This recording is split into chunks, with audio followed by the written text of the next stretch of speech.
नमस्ते, हम मनीषा प्रिया एक गौरी गीत गबै छी। गौरी पूजो मन चित धय को, जहाँ लाल अचल अहि बाती रहे। गौरी पूजो मन चित धय को, जहाँ लाल अचल अहि बाती रहे। नहीं राम जनक जी बाबा रहे, नहीं राम जनक जी बाबा रहे।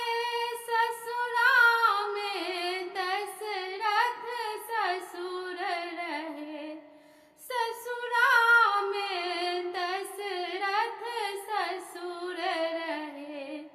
गौरी पूजो मन चित धय को, जहाँ लाल अचल अहि बाती रहे।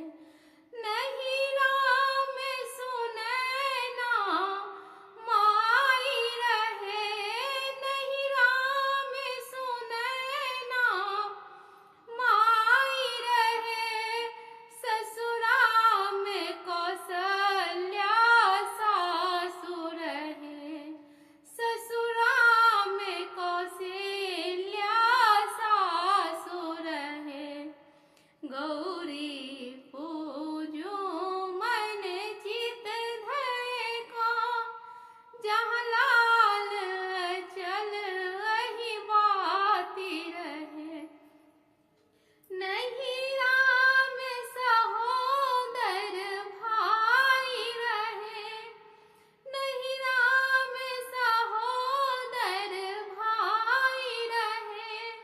ससुरा में लक्ष्मण देवर रहे, ससुरा में लक्ष्मण देवर रहे। गौरी पूजो मन चित धय को, जहाँ लाल अचल अहि बाती रहे।